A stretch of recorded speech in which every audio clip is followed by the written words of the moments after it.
Hi everyone, it's Winnie. It's Tuesday night. It's live online with me, Pastor Debbie from A City Church in the deep south of Cape Town. So excited to be with you tonight. As always, just looking forward to another amazing 25 minutes with you. And it's quite an interesting topic tonight called Push or Pull. I hope that the titles intrigue you a little bit, because I try and make sure that they are captivating and will catch your attention. And remember, as always, share. It's always important to share, get as many guys as possible to join you. And I love being on platforms like this because anyone can join you anywhere in the world. So if you've got family overseas, if you've got friends anywhere in the country, you can hang out together. And I guess it would be like going on an outing together, a virtual one. So be creative with how you use this platform. So good to see you jumping on, Juliet, Candace. Candace, thanks for sharing. You often share winning, and that's really great. That's so good because you're getting it out. Good to see you, Ronnie. Welcome, everyone. Welcome to everyone else. So good to have you with me tonight. And hope you've just kind of penciled in your mind the next 25 minutes. No other distractions. Just be focused, lean in, absorb what you need to absorb, and then do what you need to do with what you've absorbed so that you can see some growth. Because remember, this is all about growing. It's not about being entertained. We use Netflix for that. This is not Netflix. This is where you're going to grow and move forward if you apply. And you only need to apply one thing.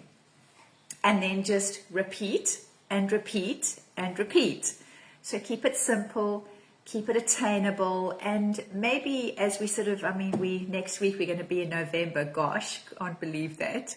And maybe use this time as we're getting towards the end of the year and actually reflect and look back. Those of you who have been with me most weeks, have you grown this year?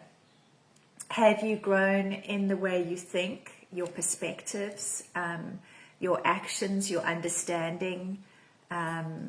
Maybe in habits you've stopped or habits you've started, good ones.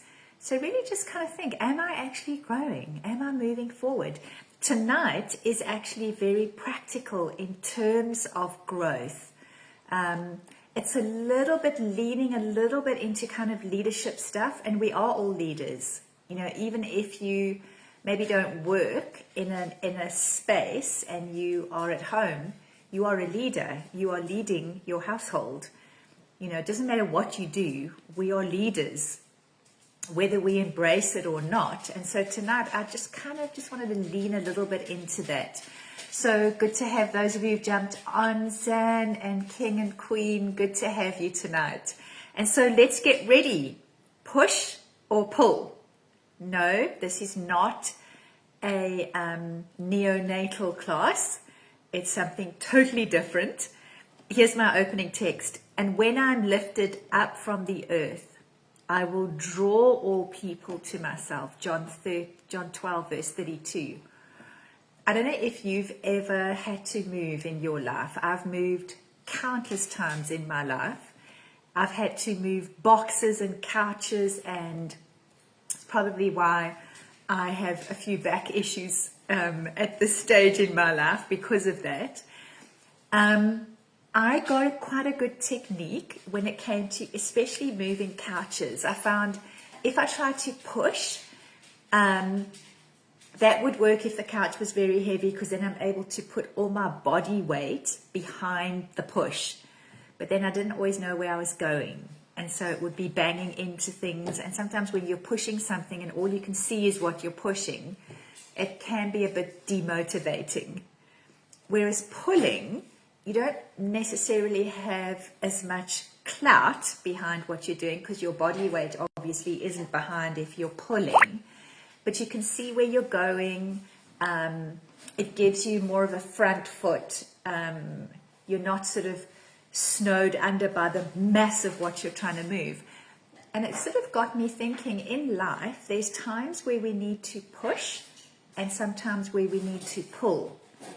And if we're pulling when we should be pushing and pushing when we should be pulling, we get frustrated. And so I wanted to apply this in terms of how we deal with people and situations and parallel it with how Jesus did what Jesus did. Because, you know, he's our teacher. Hey, I mean, he's the one he came not only to die and rise again, but he also came to teach us how do we life? How do we life? How do we lifing? How do we deal with stuff? And so tonight I really just want to give a practical kind of a bit of insight into how we do this. And so I want to just look at, in terms of a comparison between pushing and pulling, but I'm going to relate it specifically to people things, you know, whether it's a workspace thing, whether it's your kids.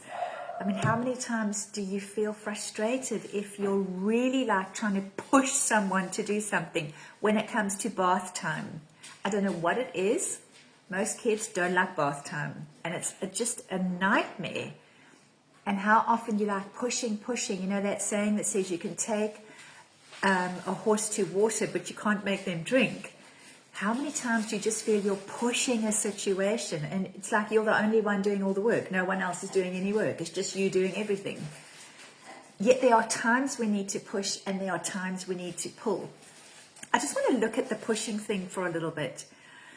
Sometimes pushing can you're almost driving someone. If you're pushing someone to do something, it's almost like you're putting pressure on them. You're using a bit of authority. It's like, you know, I'm kind of forcing you to do this. Just remember, there's times we need to push and times we need to pull. If we look at pulling is a lot more conversational. It's a lot more, you're almost engaging with someone. You're showing them the benefits of doing whatever they need to do. You're speaking vision. You're speaking future. You're inspiring and motivating people to do something. Whereas pushing, it's like, listen, dude, you got to do this, just do it.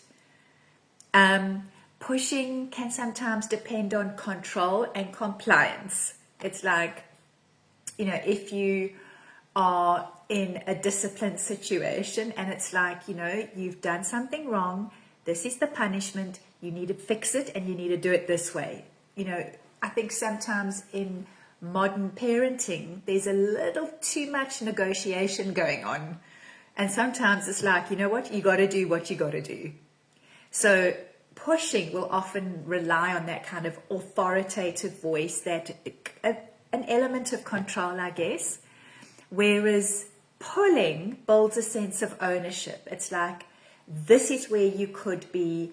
This is what I suggest you do. And you can do this. But to grow, you got to do.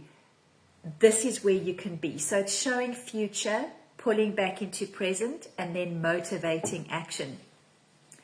Pushing can sometimes create short-term results. It doesn't really create ownership. And pushing is often externally motivated, whereas pulling is internally motivated. I really want to do this. You are encouraging me and inspiring me.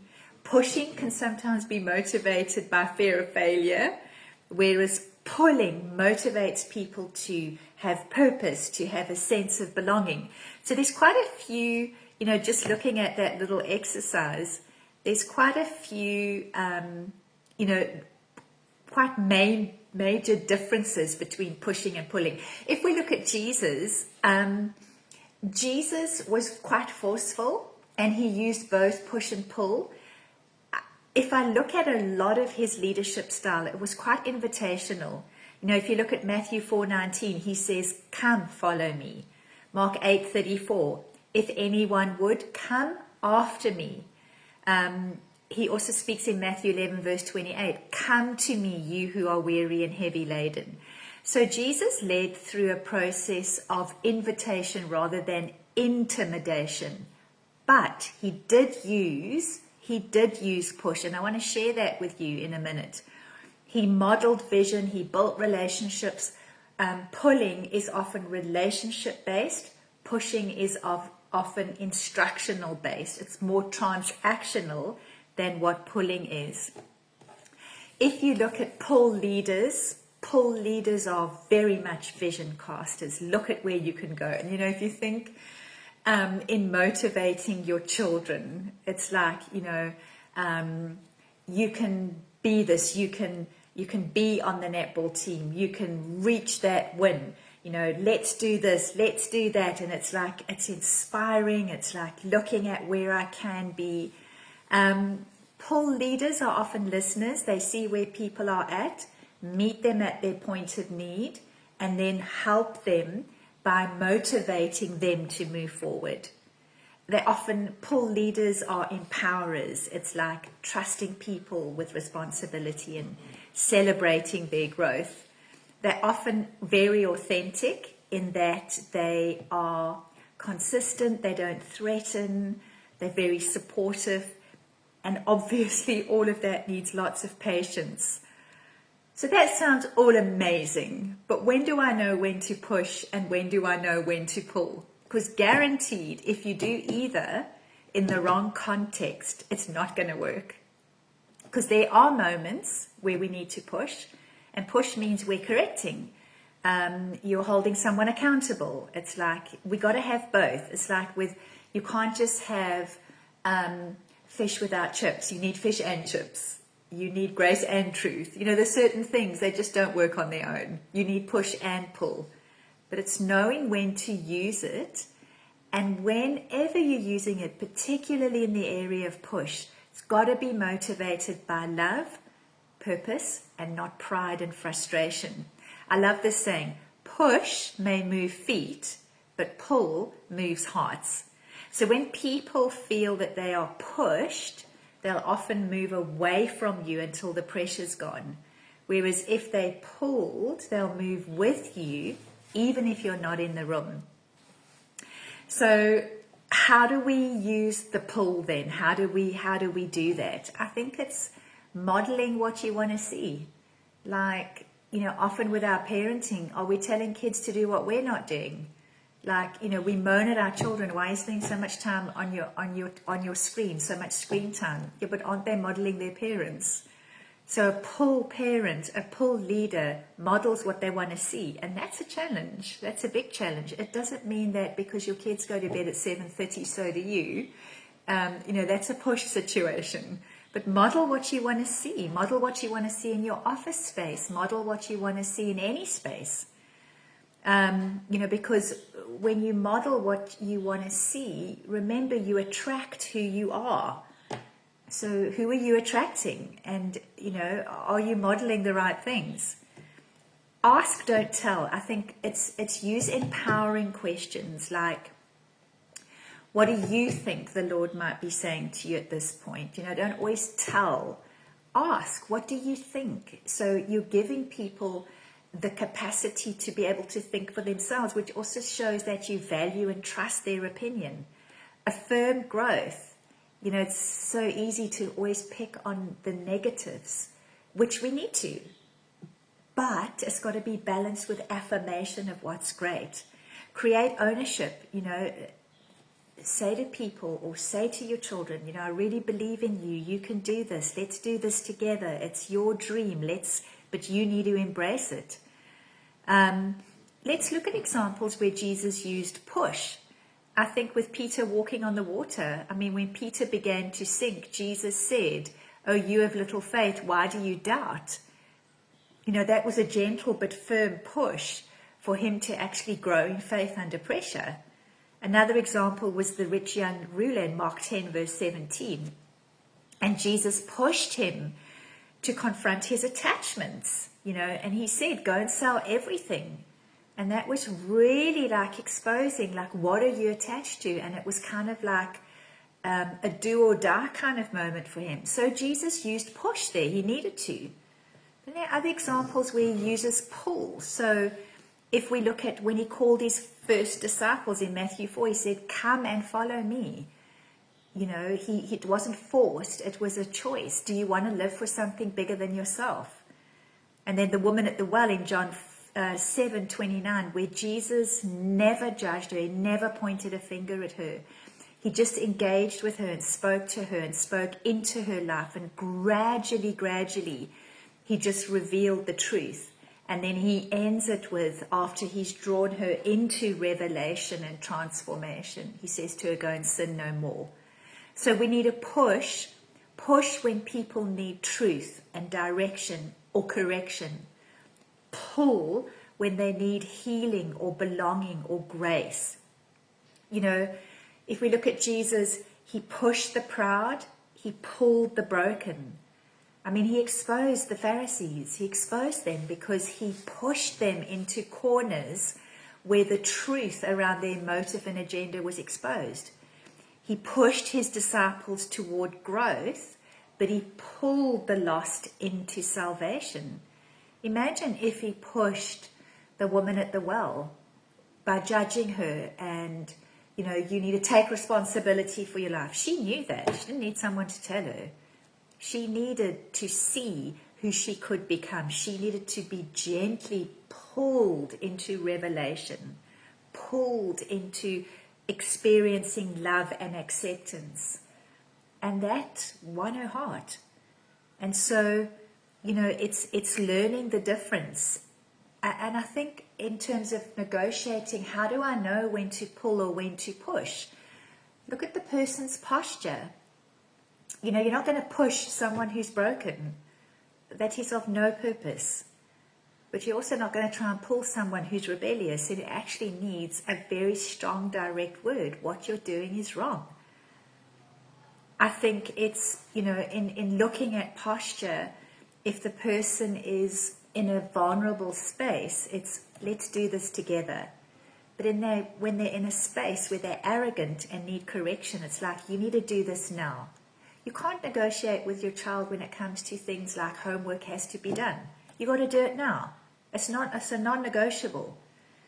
I think asking yourself the question, is the situation about control or is it about growth?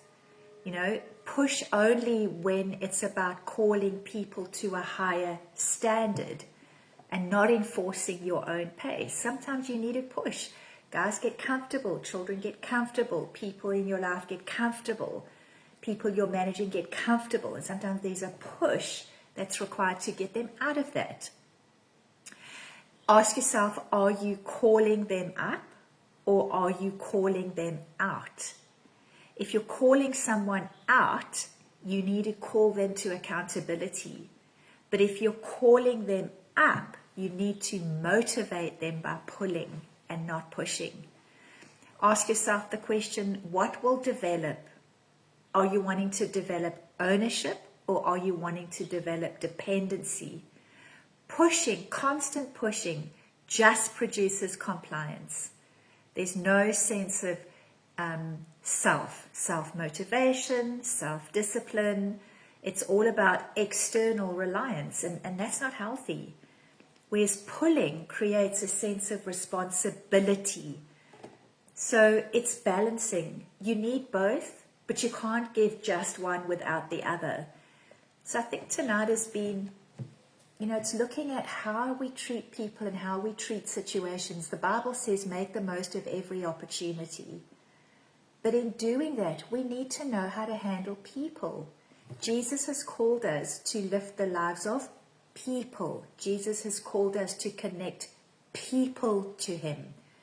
But we got to be very wise and very discerning on how to do it. And really rely on the Holy Spirit. It's like you're not going to use a hammer and a chisel to get a tiny splinter out of a child's hand. That would be totally ineffectual and harm the child. So I think sometimes we can be well-meaning in wanting to lift lives and connect people to Jesus, but we're not always sensitive with who we're working with. So be other-focused. Read the room.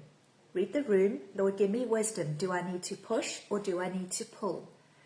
And it's about learning. It's about Lord, I want to be effective in your hands. How can I be a better version of me to reflect a better version of you? And so tonight, maybe you're pushing someone you need to pull, and maybe you're pulling someone you need to push. I'm going to leave the Holy Spirit to tell you the difference and to guide you in which to use in which situations. Hope that you've been encouraged tonight. I've been challenged bringing this message to you. And so put it into practice. Do just one thing and then repeat and repeat and repeat. Can't wait to see you next week. And just as I land tonight, just sharing a little bit of really good news. After having had a PET scan and visiting my oncologist, she said to me that based on the results of the PET scan, currently there's no sign, there's no visible evidence of active disease in my body, which means I'm good, which means God is faithful, which means God is a God of miracles, which means God will never leave nor forsake us. So I'm celebrating. Thank you to all of you who've walked with me with both lots of cancer. So currently as it stands, I'm good. Good in God. Can't wait to see you next time. Bye everyone.